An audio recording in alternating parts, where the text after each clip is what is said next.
السلام عليكم ورحمة الله تعالى وبركاته. الحمد لله رب العالمين، والعاقبة للمتقين ولا عدوان إلا على الظالمين. أشهد أن لا إله إلا الله وحده لا شريك له، وأشهد أن سيدنا ومولانا محمدا عبده ورسوله. اللهم صل وسلم وبارك على سيدنا محمد وعلى آله وأصحابه وأزواجه وذرياته ومن دعا بدعوته ومن نهج نهجه إلى يوم الدين. سبحانك لا علم لنا إلا ما علمتنا إنك أنت العليم الحكيم، ولا حول ولا قوة إلا بالله العلي العظيم. أما بعد، muslimin muslimat yang dirahmati Allah Subhanahu wa taala sekalian, alhamdulillah, bersyukur kepada Allah Subhanahu wa taala kerana pada malam ini kita masih diberikan kesempatan oleh Allah Subhanahu wa taala untuk sama-sama kita berhimpun malam ini bagi menyambung bacaan kitab Idaman Penuntut juzuk yang kedua. Malam ni kalau ikut sambungan kita sampai tahun mana? Muka surat 6, bawah nombor 3. Baik tuan-tuan dan puan sekalian, speaker baru kan, sound baru, buat suara.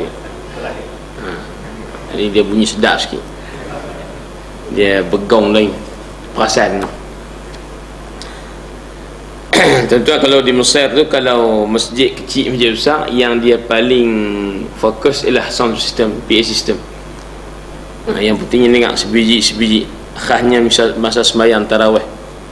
Dia jaga sungguh PA system ni, biar masjid tak elok tak apa, maksudnya lebih kurang.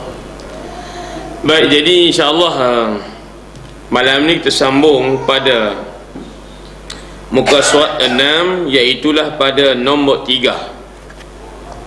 Sembahyang fardu maghrib nampak ramai no? Fardu ain juga. Sembahyang mengaji ni pun fardu ain juga, dia tak ramai. Yang abang kata fardu ain ni dia banyak lah, bukan hanya sembahyang sahaja fardu ain. Baik, sambung. Bahawa keduanya, yakni penjual dan pembeli, ada kuasa memberi atau menyerah bagi diterima barang dan harganya. Ini syarat nombor 3. Kalau tuan-tuan perasan, syarat ini ialah syarat yang dikenakan kepada barang yang nak dijual beli. No? Kita dah baca dah 2 syarat. Nombor 1, barang belian mesti suci, termasuk wang kita buat bayaran mesti suci. Nombor 2, ingat lagi, syarat barang yang nak dijual beli nombor 2, mesti barang itu ada guna, boleh kita ambil faedah. Baik, kemudian habis dah yang tu, kita masuk pula malam ni syarat nombor 3. Apa dia? Barang yang nak dijual beli mestilah barang itu maknanya dimiliki oleh yang menjual ataupun yang membeli. Kalau yang menjual, barang jualan dia punya. Kalau yang membeli, duit tu dia punya. Itu maksud. Yang ni yang ada kuasa memberi atau menyerah bagi barang diterima ataupun harganya. Jadi poin nak tahu orang tu ada kuasa, dia boleh bagi tak barang tu, dia boleh serah tak duit tu. Jadi bila kata ada kuasa, kadang-kadang tuan sendiri, kadang-kadang yang ada kuasa ni bukan tuan, tapi dia punya ejen, wakil. Wakil dia panggil agensi, ejen lah. Contoh macam hak cashier, tukang jual, juru jual di pasar raya tu, Tokyo duk Kuala Lumpur tu. Ini cawangan yang ke-100 dah. Contoh sini ada bos pula, bukan bos tu yang tunggu di kaunter, pekerja dia. Yang tu dia panggil orang yang ada kuasa. untuk jual ataupun terima wang. Kenapa dia ada kuasa? Kerana dia ejen ataupun wakil ataupun kaki tangan syarikat. Lebih kurang lagu tu lah. Baik.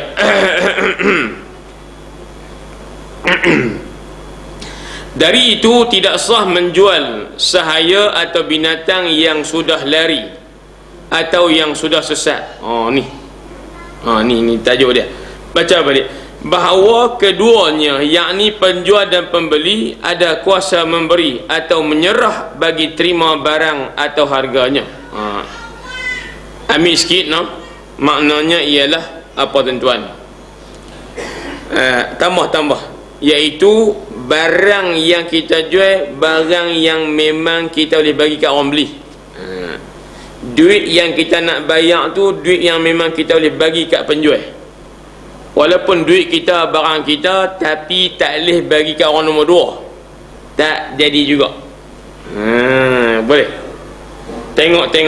Dari itu tidak sah menjual sahaya, yakni hamba abdi, atau binatang yang sudah lari, atau yang sudah sesat, atau yang sudah dirampas orang, dicuri orang, padahal pembeli pula tiada upaya hendak mengembalikan atau mendapatkan balik barang hilang tadi.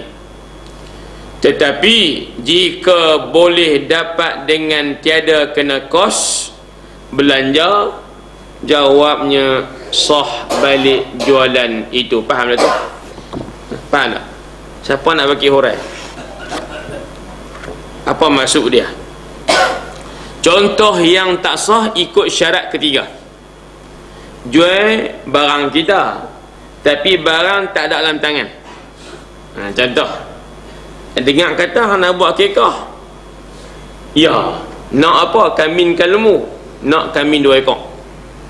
Dia kata aku dah kamin 2 ekor, tapi lepas mana naik hutan, tak balik-balik. Aku nak jual murah-murah jadi ya. Kalau ada di tangan jual 300, oleh kerana lari lautan dia tengah 200, di tengah 200. 2 ekor 300, murah. Pasal apa? Kamin lepas pi lautan. Sah. Dia kata kami hang ke? Kami aku ada geran. Ada geran lagi, ada nombor. Nombor plate. Jadi jawabnya tidak sah, walaupun kambing tu dia punya, tapi dia boleh serah tak kepada pembeli? Tak boleh. Pasal apa? Kambing hilang. Kambing hilang. Lari lautan no. Naik bangunan ke kira sekali ya. Baik. Baik, kemudian contoh yang lain. Apa dia? Jual kereta no. Jual kereta hak baru keluar kedai kemarin. Plastik pun tak koyak lagi. Tapi kereta tu orang curi semalam. Tinggalnya hanya buku manual saja. Buku manual. Buku manual kereta tu jatuh atas lantai. Jadi kereta tu tak ada. Kita pun lelong, jualan lelong kereta curi. Kereta kena curi. Berapa? Down payment hanya 1,000. Tak payah bayar, itu sahaja. Harganya 1,000 sahaja. Harga baru 100,000. Pasal apa je murah? Sebab kereta kena curi. Bukan jual kereta curi, kereta tu orang curi. Tak tahu pas mana, report polis tak buat lagi. Jawabnya tidak sah. Poin tidak sah, kita jual barang kita, tapi barang yang kita tak boleh bagi ke orang beli. Pasal apa? Tak ada di tangan. Puncanya apa? Kena curi. Lebih kurang. Sambung. Tak payah panjang-panjang. Tiada sah menjual burung yang terbang di awan, sekalipun biasanya ia balik ke sarangnya. Kenapa? Kerana keadaan yang demikian itu tidak boleh dipegang, diyakini. Dipegang ni ikut kedah, tak boleh pegang cakap. Tak boleh diyakini. Kerana binatang tidak mempunyai akal yang waras macam tuan dia. Itu dia beri contoh yang kedua. Pasien jual barang kita punya tapi tak sah. Jual apa ustaz? Jual burung kita punya. Jangan salah faham kan? Jual burung kita belah. Jual burung pati, burung puyuh, burung cat perit, burung malarba, kita kata lah, jadi burung tu kita punya. Beli tu masa anak orang itu lagi. 2 ekor lah beranak pinak menetah sekawan 40 ekor. Tapi burung dia pesen macam tuan juga, dia yang terbit rumah. Beza tuan dengan burung, tuan dia terbit, dia balik pula, dia cam ni rumah dia, nombor 141.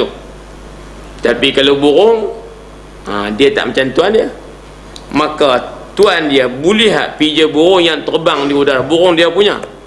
Dia kata aku nak je sekor RM1, 40 ekor RM40. Tu hak mana? Hak nampak terbang sekawan dah. Dah sagi dia balik lah tu, maghrib sagi dia macam orang juga, maghrib dia balik. Cuma awal lewat saja. Jawabnya, kalaulah dia jual burung dia punya yang tidak ada di dalam sarang sangka, jawabnya tidak sah. Kerana apa? Ada unsur gharar. Nah, tanpa gharar, unsur penipuan. Pasal apa tipu? Kita dah jual, duit dah ambil, barang dah jual, tapi barang tak tahu nak boleh ke dah. Pasal apa? Duk terbang ku angin, ku awan. Nak landing bila tak tahu. Lagi pula dia kata burung yang macam tadi tak sah, sebab poinnya lagi burung tak ada akal. Kita belah jamu lah, kita kata apa ni nak panggil apa, sambal. Sambal nak beli di kedai jual dedak ayam, jamu sambal, dia ada makan sedap tak? Makan sedap no, dengan ayam masak jamu. Tiba-tiba tu dia terbang pergi mana tu, orang tu jamu padi basmati, beras basmati, contoh sajalah. Agak-agak dia nak lipat memang kita tak? Tak, dia kata hak ni basmati, hak ni sambal je. Contoh. Maka dia tak ingatlah rumah kita ni. Kerana burung tidak ada akal, maka jualnya semasa dia terbang tidak sah. Tapi kalau dalam sangkap, kurung elok, buah pedai ayam nak terbit tak boleh, sah. Sekor RM1, sekor RM2 boleh? Boleh. Pasal apa? Bila dalam sangkap boleh ambil tak? Boleh ambil dengan mudah. Tuan-tuan dan puan sekalian, cerita bab burung ni,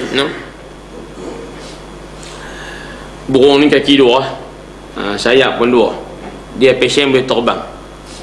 Di Mesir ada burung yang disebut sebagai TikTok. Dia panggil burung merpati. Merpati sejoli. Dia burung pati ni, tuan-tuan puan sekalian, dia ada jantan pina lah. Tapi dia tak pasal apa? Dia termasuk dalam makanan kesihatan. Makanan kesihatan ni maknanya antara makanan yang boleh menambah kesihatan badan, insya Allah. Khasnya dia panggil kelakian dan kebetinaan. Dalam bab kelakian dan bab kebetinaan, lagu tu boleh faham aku ayat tu. Baik, sepasang berapa? RM20. Kita nak beli berketak tangan, tapi ada orang dia beli pasal dia tahu khasiat. Burung pati, tuan-tuan sekalian, keadaan beli makan seekor ke 2 ekor ke sepasang ke rebus hirup sup dia tu, kuah dia, dan dia bersih sihat sikit lah, insya-Allah. Tak apa. Cerita burung jual masa terbang tak sah sebab takut dia tak balik sarang, maka nanya duit kawan kita ambil. Baik, apa pula hukum jual ayam? Ayam dipanggil apa? Ayam daging. Hak kita belah tu kita lepas daripada dia punya, dia panggil apa, lau. Duk beli lau minggu depan rumah kan, kita jual tu sekor RM10. Ayam tu kita tak pegang dia, kita lepas dia, ayam daging. Tuan-tuan bos sekalian, sah? Jawabnya sah. Pasal apa? Ayam daging terbang tak boleh, lari tak kuat. Tu ya. Yang tu ada penipuan tak? kompom tak ada. Pasal apa? Senang dapat. Kerana apa? Dia ayam daging. Kalau ayam hutan, cerita lain. Ayam hutan dia kena ada di tangan, dalam sangkak, baru sah jual. Kalau dengar kukuk saja, tu aku punya, aku lepas kemarin tu, dengar kukuk, nak apa ekor abang, ayam hutan tu. Jadi tidak sah. Pasal apa? Ayam hutan dia pesen liang, macam burung terbang tadi. Ayam daging dia pesen jinak, bahkan dia panggil mandam. Dia nampak bodoh sikit daripada ayam kampung, ayam daging. Bodoh nampak, kadang-kadang kena kilat gurus sikit terkejut mati. Dia panggil ayam sakit jantung. Sah jual ayam daging yang duduk atas tanah walaupun tak tangkap dia, kerana dia mudah kita tangkap. Boleh kono kiah nerilah yang mana yang lain. Ustaz, kalau yang bapak kena berkah kaki tu baru sah jual. Kalau tidak, dia setengah kukuk saja tak boleh. Ayam bapak sah jual, bapak ayam tidak sah dijual. Dengan makna dalam pepatah Melayu lah. Sambung tuan-tuan sekalian. Demikian juga tidak sah menjual lebah dalam sarangnya, padahal rajanya, raja lebah tidak ada dalam sarang itu. Tetapi kalau ada raja dia, sahlah dijual lebah tadi, kerana boleh diharap, boleh dipegang, boleh dipercayai jika ia keluar akan kembali semula. Dalam contoh itu ambil 2-3 teladan. Kita ambil hukum kita dulu. Apa hukum jual lebah dalam sarang dia? Sekok 5 rupang. Lebah ni bukan lebah. Lebah yang ada madu tu, madu lebah. Baik, jawabnya sah jual lebah sekok 5 rupang. Ingat tu, lebah tuan-tuan sah jual bukan kerana namanya lebah, tapi kerana madu yang ada dekat dia. Lebah adalah serangga.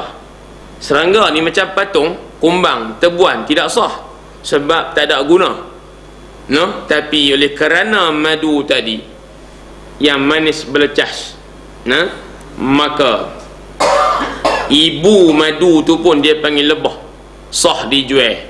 Tapi kena ingat, nak sah jual lebah ni untuk tujuan kita produk madu, mestilah lebah itu duduk di sarang yang raja dia ada. Kalaulah lebah tu, sarang tu raja dia tak ada, tengok-tengok raja ni duduk tengah sikit, dia lopak besar. Tentu ingat masa kecil-kecil ni, pongsu aneh-aneh, lebih kurang lah hayul main kat luar tu, dia panggil anak-anak ataupun rakyat jelata. Korek dalam sini sebab nampak tapak rumah tu ya, korek jumpa macam lopak luas lagu tu. Dia macam nampak macam geliga tu. Situ dia panggil tempat raja duduk. Setiap serangga, setiap hayawan walaupun kecil dia ada raja. Termasuk dalam rimba pun dia panggil ada raja rimba tu ya. Jadi raja ni dia kepala. Bila dia jadi kepala, dia ni ialah tempat orang dengar kata. Maka kalau raja tu ada, rakyatnya dia pergi mana pun dia akan balik, sebab itu raja dia, itu tanah air dia. Maka termasuk lebah. Lebah ni bila ada raja dalam sarang dia, maka kita sah jual lebah dengan sarang tu. Sekok 5 rupang, ada 50 ekor 25 ringgit, sah. Pasal apa? Bila raja ada, kompom dia akan patah balik. Tapi kalau kita jual lebah dengan sarang, tengok-tengok raja tak ada, raja duduk negeri lain, jawabnya tidak sah balik jual lebah tu. Sebab apa? Sebab dia tak ada raja, dia melilau atas. Mungkin dia tak duduk sarang tu, ataupun dia pergi ke tempat lain. Itu hukum fiqah lah. Ambil teladannya bahawa, ingat, hatta lebah tu pun bukan manusia, bukan mukallaf, bukan dia ada tanggungjawab wajib, sunat, haram, harus, tak. Dia hanya Allah jadikan sebagai alat untuk kita, tapi dia pun mengenal raja, dia taat juga. Jadi buah lagu tu bila ketua dia taat. Apatah lagi manusia yang ada akal, bila ada ketua saja dalam kelompok mereka, mesti mereka kena dengar taat ketua tu, selama mana dia tak suruh buat benda maksiat lah. Boleh kena? Baik, sambung. Ada nak tanya apa ke? Tiada sah menjual ikan dan seumpamanya yang ada di dalam kolam yang luas jika sukar hendak mengambilnya, dan sah jualannya jika mudah mengambilnya pula. Ini contoh yang keempat. Sah yang keempat. Contoh yang keempat. Di pada syarat yang ketiga, barang jualan yang sah dijual beli mesti barang yang kita boleh serah kepada pembeli. Kalau tak boleh serah kepada pembeli, barang hilang, barang curi, macam burung terbang di awal, tak sah. Termasuk jual ikan dalam laut Cina Selatan. Kita ni bawa pelancong, kita katalah pelancong hak pasien pergi mancing di Pulau Adang. Ada minat mancing ni? Tak ada. Tak ada seorang minat orang Jitera ni. Jadi kita mengai-mengai tak boleh. Tekong tak apa, hampa nak berapa ekor ikan diri, sekor RM10. Tak tahu kira kilo lah, kira sekor sudah. Jadi saya nak 5 ekor, 50. Kalau nak saya nak 2 ekor, 20. Tunggu Zat. Nampak tu badung faham kau nak lebih kurang bahasa lo. Dia pun nak berapa ekor? 5. Aku mengai nak boleh ke tak? Tak tahu lah. Mungkin boleh, mungkin tidak. Tapi tengok pula sah ke tak ustaz? Jawabnya tidak. Pasal apa? Sebab mu jual ikan yang sedang duduk dalam laut. Laut luas kan sempit? Laut dia luas. Luasnya laut tidak bertepian. Bahasanya. Maka kalau ikan duduk dalam laut, jual tidak sah. Pasal apa ustaz? Payah nak ambil. Yang sahnya ustaz tu dia jual di market, tu dah ambil dah. Ustaz kata jual ikan laut tak sah. Ya, jika duduk dalam laut lagi. Tapi jika duduk dalam tong, jika duduk dalam market, sah dah lah. Walaupun ikan laut. Kerana apa? Sudah pun ada di tangan. Tidak. Mengelah pula tu, hak mata biru ambil, mata hijau tak ambil. Ikan termenung. Tak apalah. Tapi tuan-tuan, kalaulah ikan yang dijual duduk dalam air dan senang diambil, sah pula. Contoh macam apa? Aquarium. Hak kita duk makan di restoran aquarium restoran. Nak makan apa? Fresh. Ikan tilapia duk mengik lagi. Ikan keli duk ada dalam aquarium. Aquarium besar tak? Tak besar mana, lebih kurang meja ni. Kita nak sekilo RM5. Dia senang ambil tak? Senang dia ambil sok lah. Serap pergi nak sekilo. Jawabnya yang tu sah. Kenapa? Walaupun duduk dalam air, tapi senang ambil. Dia tidak ada unsur penipuan. Boleh kau nak? Ada banyak masalah yang tiada sah jual beli, tidak dapat disebutkan kesemuanya di sini kerana terlalu panjang. Pendeknya, jika pada barang atau harga itu ada hal yang tidak yakin untuk dapatnya ataupun tidak, maka jualan itu tidak diluluskan oleh syarak. Kerana apa? Boleh membawa kepada tipu daya. Dia panggil al-gharar. Orang muamalat panggil al-gharar, tipu daya. Dan tiada keredaan salah satu daripada dua pihak. Prinsip Islam tidak mahu ada tipu daya antara manusia. Kerana jual burung terbang di udara, tak turun-turun duit bayar dah. Lama-lama hak yang di bawah pun terbang juga. Faham tak ni? Jual burung terbang di udara tu. Kerana jual burung yang terbang di udara ada tipu daya. Pasal apa? Mungkin burung tu tak turun, maka hak di bawah ni, hak jual yang beli boleh terbang pula. Tumbuk lah. Nah, tuan-tuan sekalian, itu yang Islam nak jaga. Dia tak mau di belakang ada unsur tak puas hati, tak reda, geram, lagu tu. Lagu tu dia tak mau timbul benda-benda lagu tu. Faham kau tu no? Aku tak boleh aku dekat jadi gitu. Dia tak mau timbul buah lagu tu. Tuan-tuan biasa kata ada ayat lagu tu.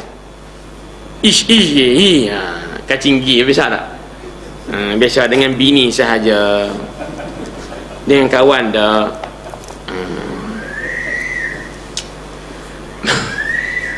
Tuan-tuan apa kata tak apa saya melawak tak apa kan. Baik. Ambil nah. Jadi kalau jual barang ke, nak bayar duit ke, kalau benar tu duit dengan barang ada unsur tak mungkin ataupun ada unsur tak pasti dapat ke tidak, nak boleh bagi ke tidak, jawabnya tidak sah. Termasuklah tu contoh jual barang. Kita ambil pula contoh kita beli barang dengan duit yang tidak sah, maka jual beli tidak sah. Contoh lagu mana? Pergi beli kereta tu Pro 2 Al-Azia 42,000 contoh. Bayar cash tapi duit tak bawa. Lagu mana tak pernah faham. Ni saya nak beli ni duit cash tapi tak mau hutang bank boleh tak? Macam mana ada orang tu Pak Long tu hutang saya 50,000 dia tak bayar lagi. Sampai kelar tak bayar 2 tahun dah. Saya nak beli kereta ni, nanti duit dia bayar. Duit siapa? Duit saya dia hutang tak bayar. Boleh tak? Duit tu saya punya tapi dia hutang dan tak bayar. Jadi maknanya 50,000 dia saya duduk dekat dia.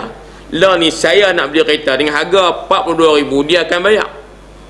Bila nak bayar? Tak tahu hutang saya 2 tahun tak bayar. Habis tu tak tahu saya pun. Duk tak tahu lagu tu sah. Tak sah juga. Sebab apa? Sini ada unsur tipu daya. Tang mana? Tang duit. Bukan barang, duit.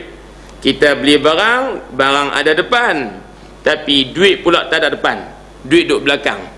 Duk tang mana? Dekat orang hutang. Dia ceritanya kalau orang tu pasien tak bayar setahun 2 tahun, jawabnya tidak sah. Kita beli kerana tak mampu serah uang secara tunai, walaupun duit kita punya. Poinnya kerana orang hutang.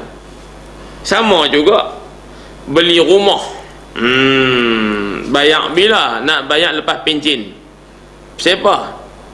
Ataupun lepas pencen kawan tu setuju, okey, cerita dia aku nak cash, tak apa lah ni saya tak ada duit cash di tangan, ada lah 5-6 kupang di tangan, tapi nak beli rumah sampai 50-60 ribu ni, kos rendah ni tak ada, tapi duit saya ada lah. Di mana? KWSP, dia panggil EPF orang tua dulu. Ada duit saya nak ratus ribu ada. Jadi tuan jual rumah ni kat saya 50,000, esok tuan pergi minta KWSP lah. Abang kata nama saya, dia bagi kot. Saya bagi nombor staff saya ni, agak kalian bagi tak? KWSP kata tak boleh. Nak dapat tuan dia sendiri pun pencen esok, contoh sahaja. Maka tidak sah juga jualan tadi, kerana wang yang kita nak bayar tak boleh serah tu melainkan hak kawan jual rumah tu reda. Kamu aku nak jual rumah sebab apa? Aku nak pindah pergi Johor Bahru, malas jual Jitera ni, contoh lah.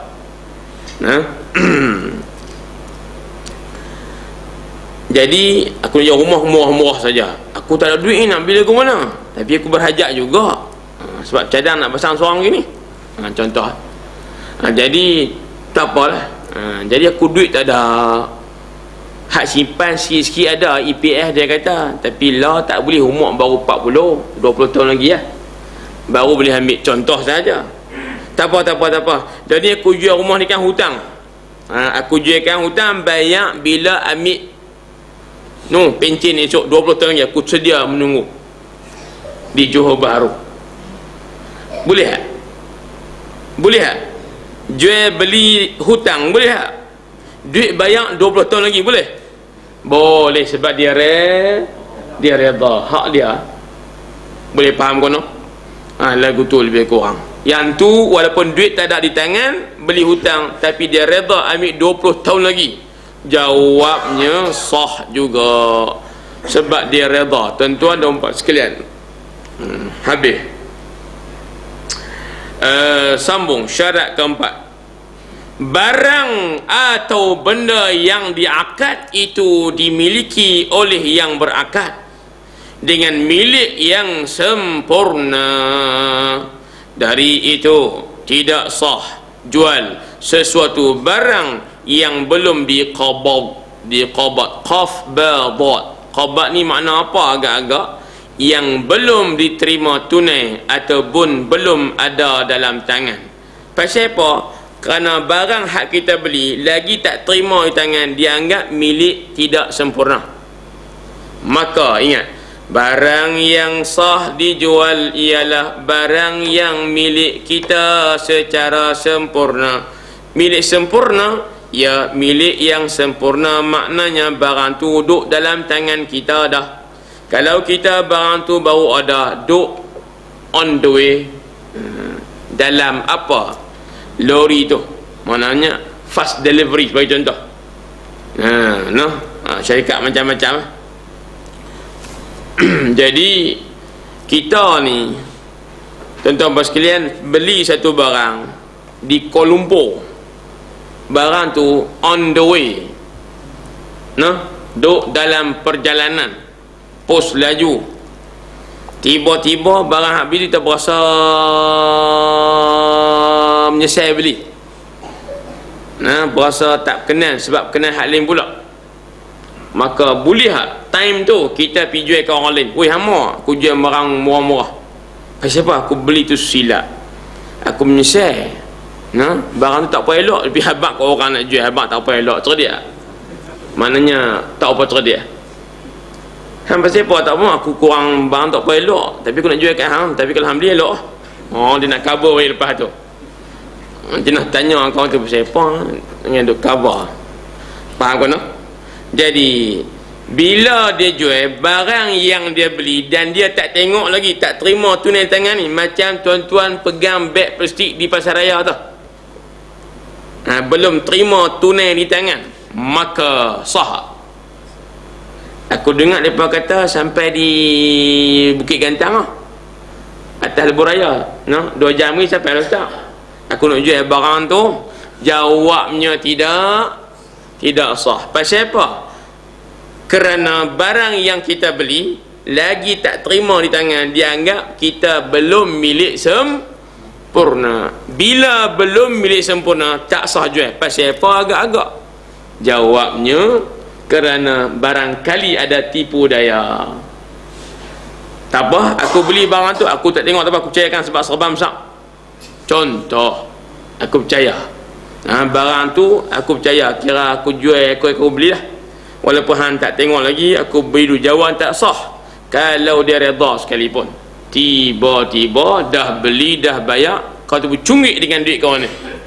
Barang tu pun sampailah kawan hak beli nombor 2 tu. Kata kek 5 tikat, 2 tikat sahaja. Contoh, ada penipuan tak? Ataupun dia barang kaca, hak sampai tu pecah dah, naya tak? Naya. Sebab Islam nak jaga supaya tak berkelahi di belakang, supaya tak bergaduh di belakang. Jual tu bagi elok, cara jual yang bagi elok, dua pihak ni dia reda. Bila barang jual tu ada di tangan dah milik sempurna. Baik tuan-tuan sekalian, bila sebut milik sempurna, iaitu barang ataupun wang yang dalam tangan. Saya nak pecah sikit lah. Tadi saya sebut dah contoh, beli dengan duit yang duduk tangan orang. Duit kita duduk tangan orang berhutang, tak sah. Tuan-tuan kena ingat, milik ni ada 2 jenis. Nombor 1, dia panggil milik sempurna. Nombor 2, dia panggil milik tidak sempurna. Sempurna. Sempurna. Baik. Ustaz, hak kata milik sempurna ni Arab panggil apa? Arab panggil milik tam. Milik yang tam, sempurna. Kalau yang tak sempurna, dia panggil apa pula? Arab panggil ghairu tam. Milik ghairu tam. Tak apa, tak apa. Hak Arab tu baik fikir dia lah. Ustaz, makna milik sempurna ni lagu mana? Senang. Harta kita yang duk tangan kita, yang kita boleh guna ikut suka kita, bila-bila dan di mana, tu dia panggil milik sempurna. Apa dia? Harta kita. Apa dia? Duk tangan kita. Apa dia? Nak guna bila-bila masa, di mana boleh, tak ada halang. Itu dia panggil milik apa tuan-tuan? Milik sempurna. Macam baju yang tuan duk pakai tu, kain pelekat, termasuk luar dalam. Yang tu yang duk di badan kita tu, yang duk di rumah, duk bergantung dalam lemari tu, nah, sampai 2-3 lemari. Baju orang perempuan sahaja. Dia kalau lemari tu 3 pintu, 1 pintu tu laki, 2 pintu tu bini, standar. Laki pula ada 4, 1 laki, 3 bini. Biasa. Orang puan lah, dia pesen banyak lapis. Nak kata lagu mana? Hak mana duk dalam rumah dah tu, duk dalam mari kita, baju kita, baju Melayu Teluk Belanga, tekak Musang, tekak Johor, no? Boleh tak tengah-tengah malam masa bangkit pukul 3 nak pakai baju Melayu tadi, boleh tak? Boleh tak? Buka mari ambil pakai, buat kedianya. Boleh tak esok ni lepas bangun subuh ambil, kan kita kata lah, baju pagoda ambil pakai sebelum mandi wajib, boleh tak? Boleh tak? Nak pakai bila, di mana, ikut suka, hak kita. Jadi kalau harta tu kita punya, duk tangan kita, dan kita boleh guna bila-bila masa, di mana-mana, itu dia panggil milik sempurna. Yang tu kalau jual pun sah, jual baru sah. Termasuk RM2. RM2 yang duduk dalam kocek kita, ataupun duduk dalam bank tapi kad duduk dekat kita, pin sekali lah. Jangan kad saja, pin sekali, dia panggil milik sempurna. Pergi berjolak, buh nombor pin terbit tak? Jika mesin ada duit, dia akan terbit lah. Dan yang kedua, jika kita pun ada duit lagi dalam bank tu, dia akan terbit. Banyak mana? Ikut kita tekan lah. 1,000 keluar 1,000. Jadi yang tu dia panggil milik sempurna. Duit tangan kita nak beli apa, boleh tak? Boleh. Jadi ikut suka. Tiba-tiba bini kata, abang duit tu jangan nak pergi beli motor superbike. Cik tak setuju. Lah gila untuk gila superbike lah ni. Pakat dia gila superbike, nah. Laki kelas ketui 30,000, habak lesbi nak buat rumah ruang tamu. Dia konar ke mana, dia lah beli motor. Duit dia ikut suka dia. Maksudnya, tuan-tuan, tiba-tiba bini kata, abang, cik tak setuju, duit abang tu abang punya, cik tak setuju abang nak beli superbike. Bini tu nampak larang lah. Adakah dengan sebab bini larang, laki guna duit dia beli superbike tadi, dianggap milik tidak sempurna sebab isteri larang?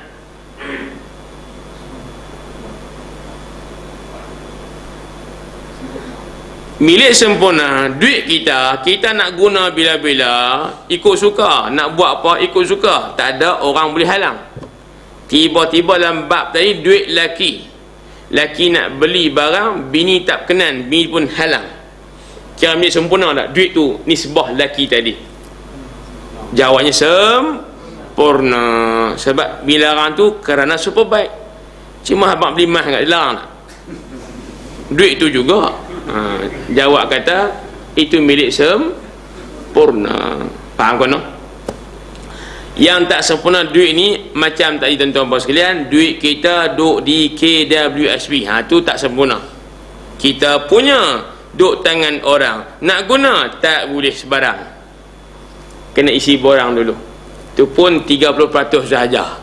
Tu pun kau nak buat rumah baru ataupun nak buat ruang tamu rumah lama.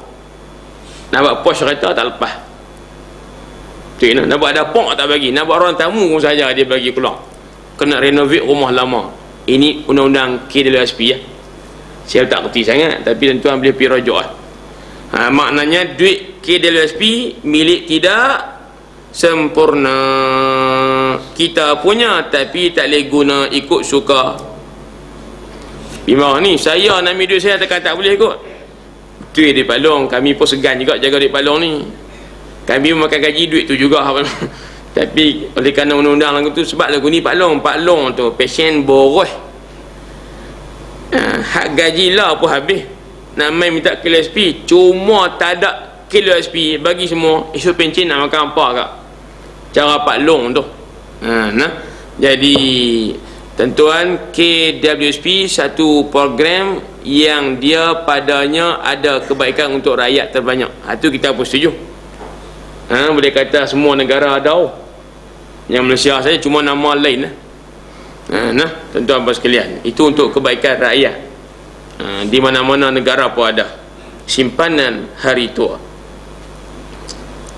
Bila pinjam duit KWSP tu, hari ni masuk umur 60, habis option kita dah 60. Tengok kat Menarik hari ni pun 3 bulan 3. Hari ni ya, genap umur 61.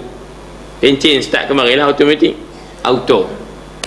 Maka start kemarin tu cukup time kita pencen duit KWSP telah bertukar status. Tapi lagi tak pergi ambil di kaunter cash, jawabnya belum sempurna. Pencen pun ambil payah kena isi borang Pak Long. Bila boleh siap ni? Proses seminggu Pak Long. Seminggu pula. Jadi lagi tak habis seminggu, belum sempurna. Habis seminggu, dia kata nak ambil pala seketui kedemuk, nak ambil 200,000. Pak Long kerja 40 tahun, nak ambil. Ketika itulah baru dia panggil milik sempurna. Tak apa ustaz, bab tu saya tak kisah, tapi zakat kena keluar pula tak? Ditanya soalan lain, tak bersakut dengan tajuk. Bab KWSP serah duit tunai, saya pun senyum ustaz, bini lagi senyum. Tapi zakat kena keluar tak ustaz? Saya tanya KWSP, zakat mereka banyak siap-siap masa mereka simpan lala ni, maka terbit esok tak payah dia bayar zakat. Nak bayar pula dia panggil sunat. Tapi kalau duit ganjaran kena zakat. Sebab ganjaran dia tak pernah kira berapa dapat dan tak pernah kena zakat. Dia kumpul lah nu boleh kira berapa patut ganjaran. Hak ganjaran baru kena zakat. Faham kan?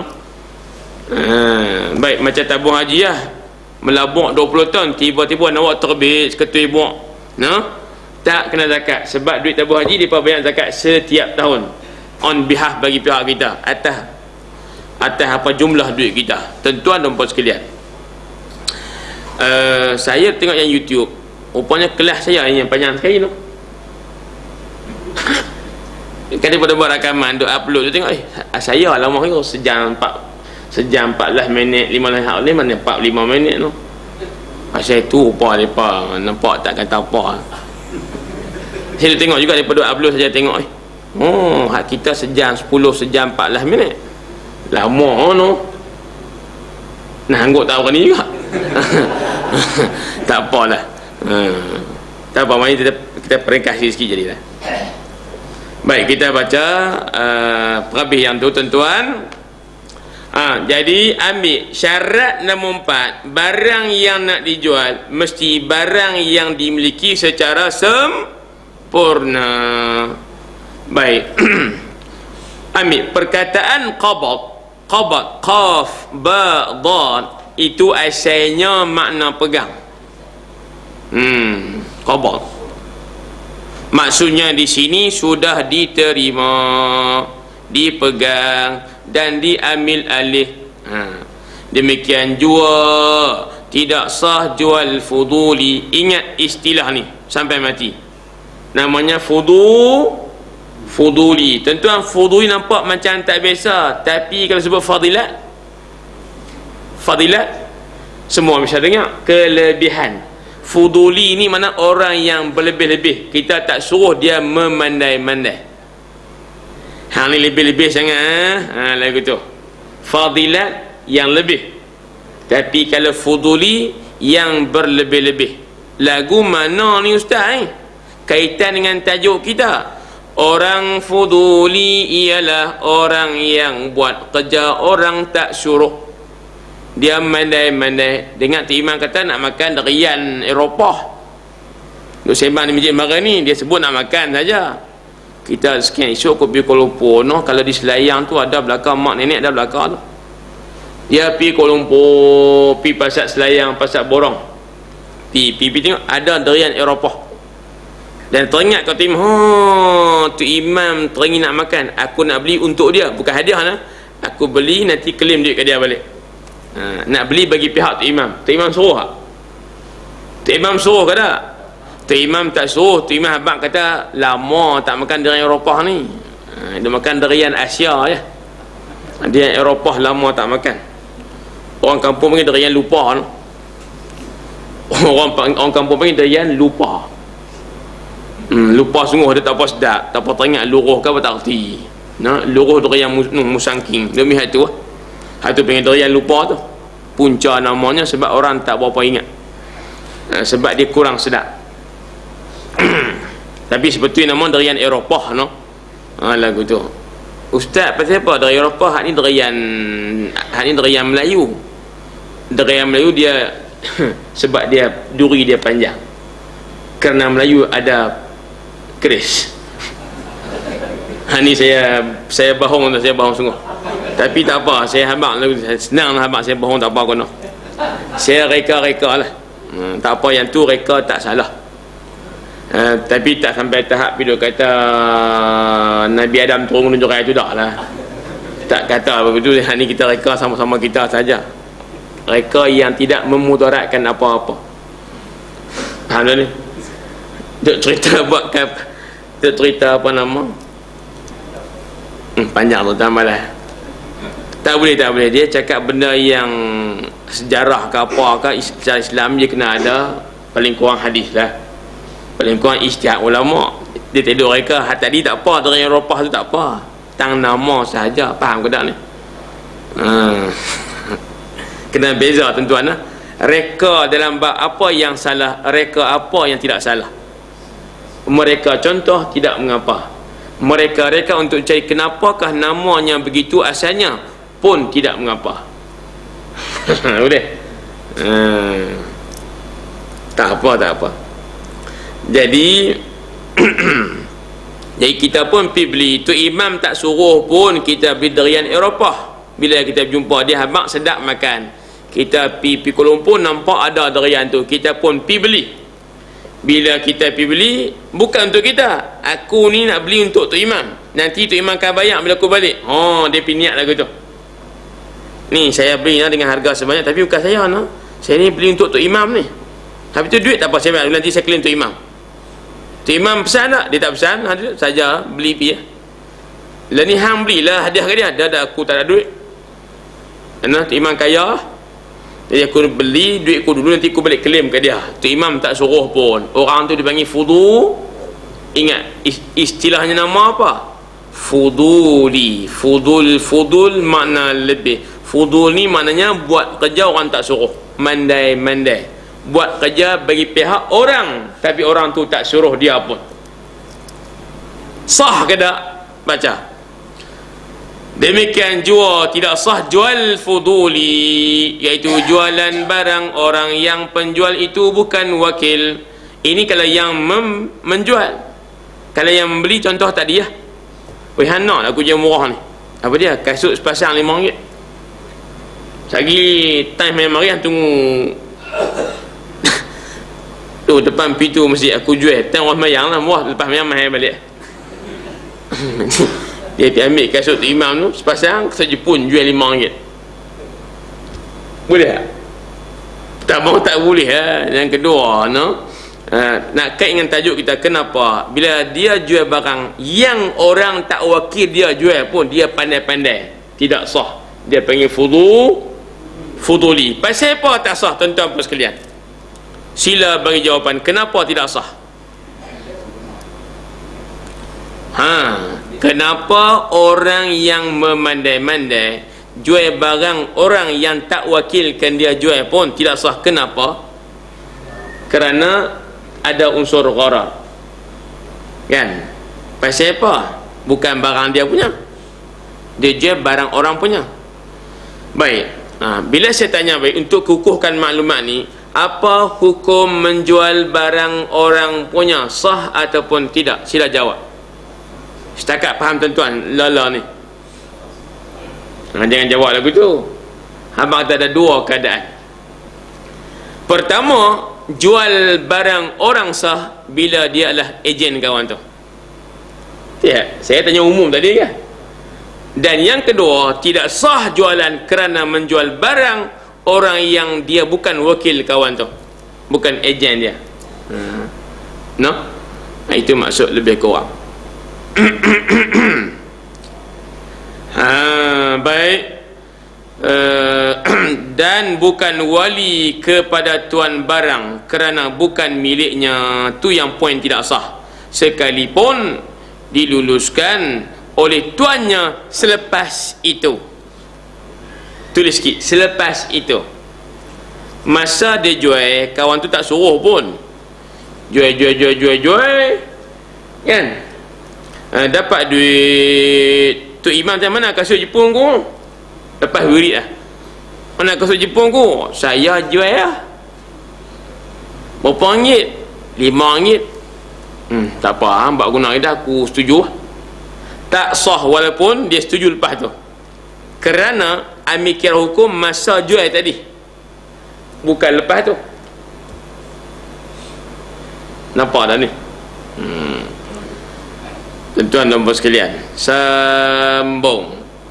Tetapi menurut qaul yang qadim, qaul qadim ni maknanya, qaul ni makna pendapat, qadim maknanya lama. Menurut pendapat yang lama, ini istilah pendapat lama. Bila ni ustaz? Tak payah tanya tarikh. Yang dikatakan qaul qadim ini, tuan-tuan ingat. Ini mengaji fiqh Syafi'i mesti kena erti. Yang kata qaul qadim pendapat lama, hak baru ada baru lawannya. Siapa ni? Saya tak apa nampak ni. Qaul qadim ni mana pendapat lama Imam Syafi'i masa duduk di Iraq. Itu istilah dia. Oh, pendapat baru ustaz? Pendapat baru ialah pendapat Imam Syafi'i masa dia duduk di Mesir sampai wafatnya. Hati pendapat baru. Dalam jual orang fuduli, pendapat lama yakni pendapat Imam Syafi'i masa duduk Mesir, masa duduk Iraq. Dia kata apa? Sah tak sah tunggu dulu. Kalau tetapi menurut qaul qadim, jual fuduli, jualan orang yang dia memandai sendiri, sah ke tidak terhenti atas keredaan tuan yang empunya barang. Jika dia setuju, lulus, sah. Jika dia tak setuju, tidak sah. Dipandang di segi dalil, pendapat ini lebih kuat, tapi dia pendapat lama. Tadi orang jual kasut imam tu memang tak suruh, dia pergi jual 5 ringgit. Pendapat yang baru, pendapat Imam Syafi'i di Mesir, dia kata tak sah. Pasal apa? Pasal masa dia jual, itu bukan barang dia, orang tak suruh, mandai-mandai. Tapi pendapat lama Imam Syafi'i masa duduk Iraq, dia kata sah, dengan syarat lepas dah berlaku jual beli, tuan dia kata mana kasut aku, saya jual Pak Long. Tak apa, aku setuju. Boleh. Kalau tak mana kasut aku hang jual lah, saya jual. Oi, hang jual apa, aku tak suruh. Tak sah.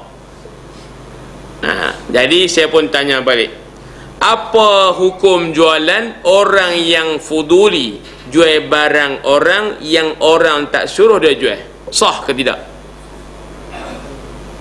Jawab setakat faham. Dua pendapat. Pendapat baru tak sah mutlak. Pendapat lama, kalau tuan dia reda, sah klik.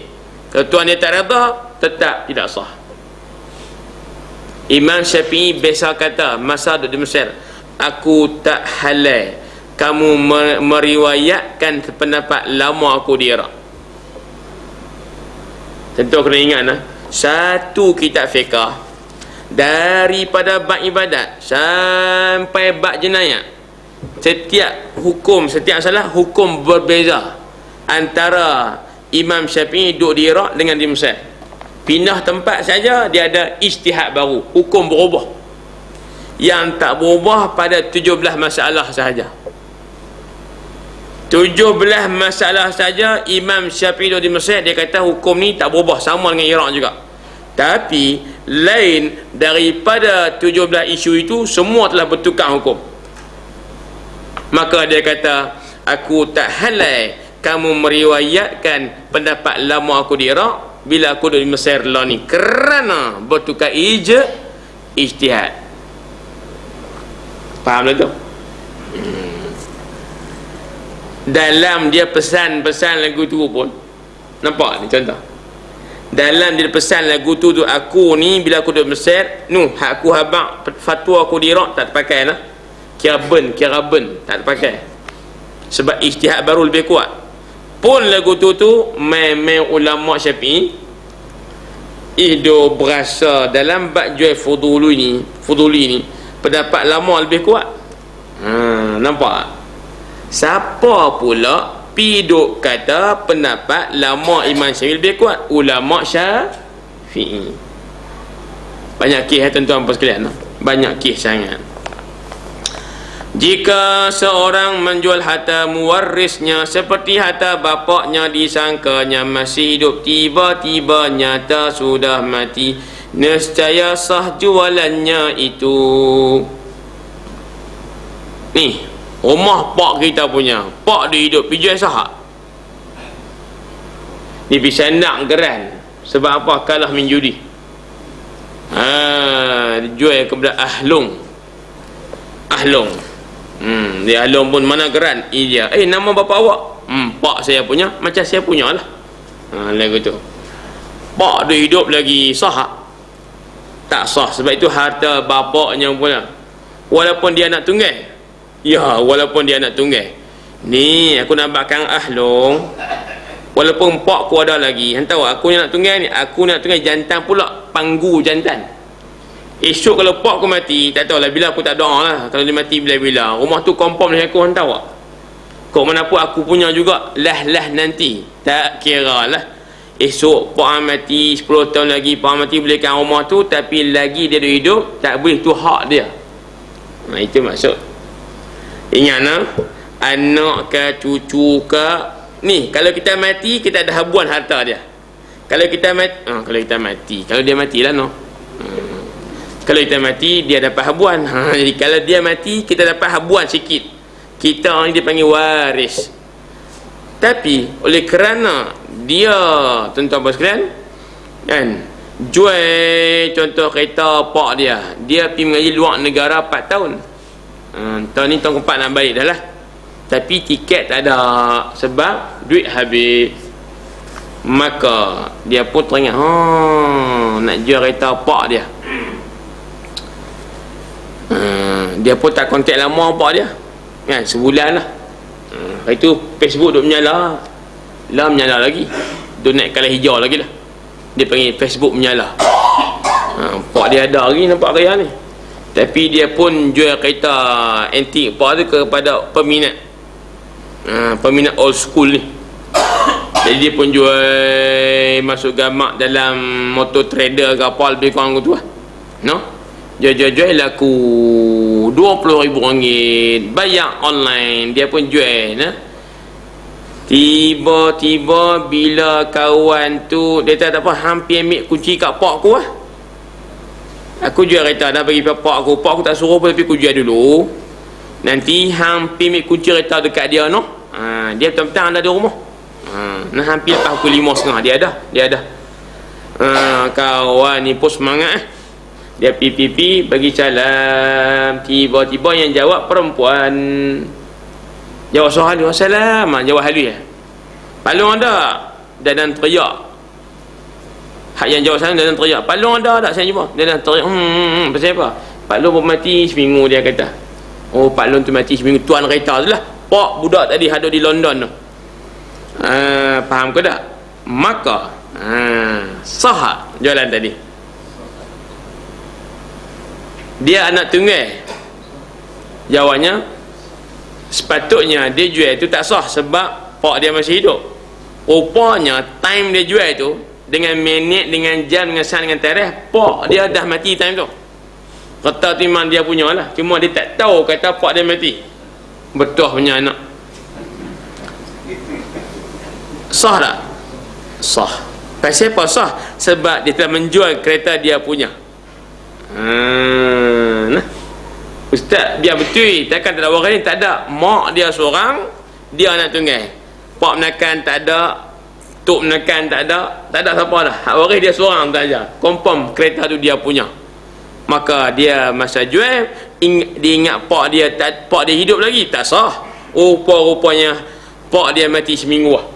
Jawabnya sah balik sebab confirm dia jual kereta dia punya. Walaupun masa dia jual dia ingat bapak dia punya. Rupanya bapaknya telah pun meninggal dunia. Dia tak tahu apa sekarang. Baik.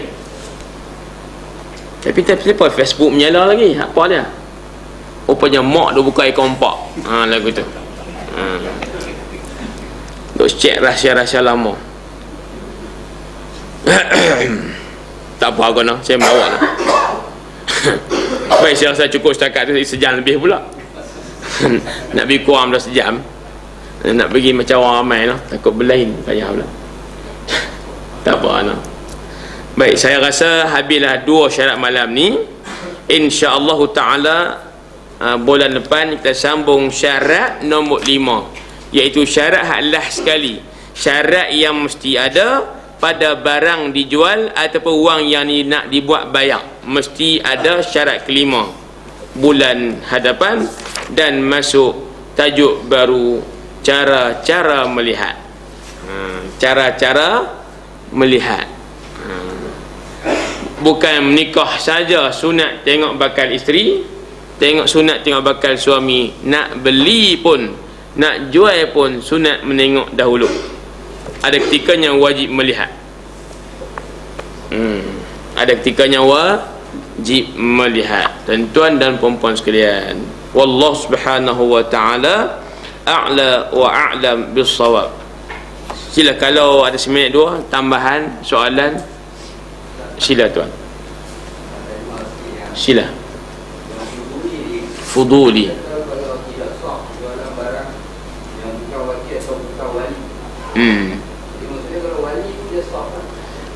Baik, wali ni makna contoh macam wali anak yatim.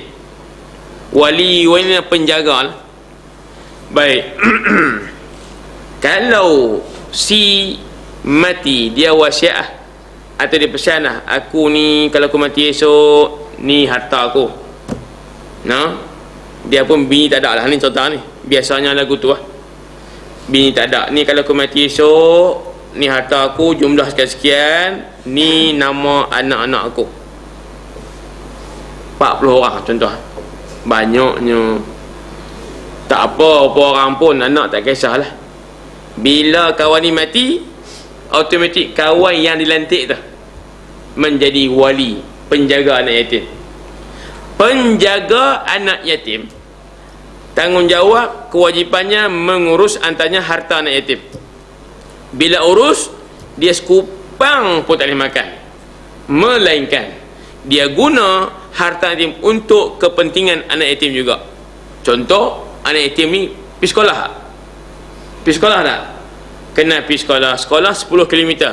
Kena naik kereta tak? Kena naik kereta. Siapa yang kena pergi hantar? Penjaga dia. Maka ketika itu dia boleh claim daripada duit anak yatim untuk buah minyak kereta, hantar anak yatim pergi sekolah. Itu maksud dia. Dan termasuk dia boleh membeli bagi pihak anak yatim untuk keperluan anak yatim. Anak yatim lagi tak balik, tuan-tuan, aku dah balik, tak anak yatim lah. Lagi tak balik, dia budak. Bila dia budak, dia tak cerdik, dia tak matang, maka takut dia ni tertipu dan jual beli, maka penjaga tu beli bagi pihak.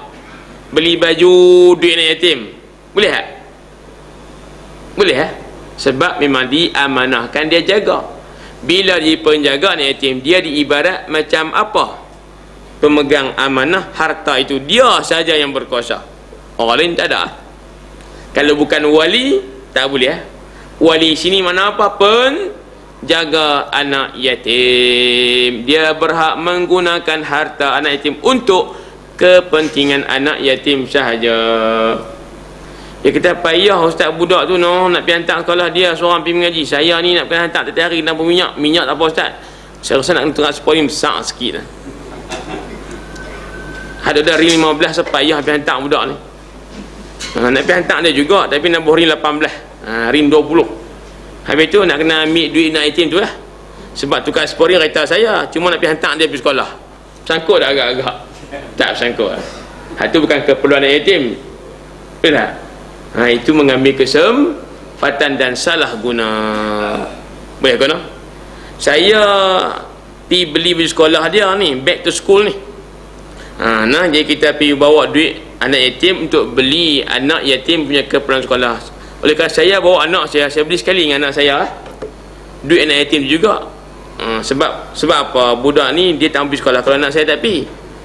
Jadi maknanya anak yatim ni pergi sekolah bila anak saya pergi. Jadi macam anak saya ni macam keperluan pula untuk anak yatim dia pergi sekolah.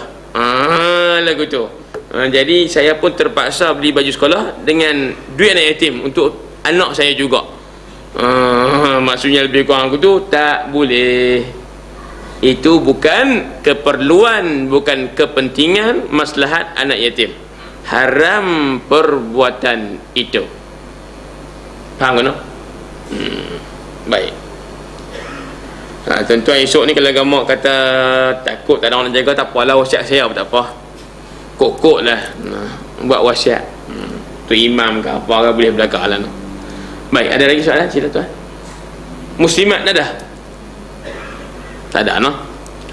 Jadi kita tangguh dulu perjumpaan kita pada malam ni, dan kita akan bertemu pada Selasa minggu pertama bulan hadapan. 2 kali lagi, lepas tu kita berhenti puasa no? Tak lama dah puasa ni pun, InsyaAllah 2 kali lagi, 3 kali lagi, 2 kali lagi ya. Baik. Tanya pergi sikit kali lagi, tanya sekali lagi lah. Ni baca subjek ni boleh tak? Okey kono. Saya dia mengajak Kuala Lumpur lagu tu, dia kata ustaz muamalat okey, sebab kita bab menega jual beli rupa-rupanya tak minat juga. Dia tanya bab ibadat juga. Tapi depa tak payah lari lah, sebab dia berjanji lah. Dia kena mai tak boleh. Saya ustaz tanya. Tak apa no, boleh no. Bab muamalat ni. Baik. Bismillahirrahmanirrahim. Alhamdulillah wassalatu wassalamu ala Rasulillah wa ala alihi wa sahbihi wa man wala. Allahumma rzuqna fahman nabiyyin wa hifdhal musa wa ilhamal malaikatil muqarrabin.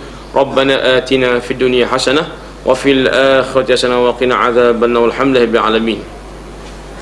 Maksud saya di Lubuk Kawah bab ibadat.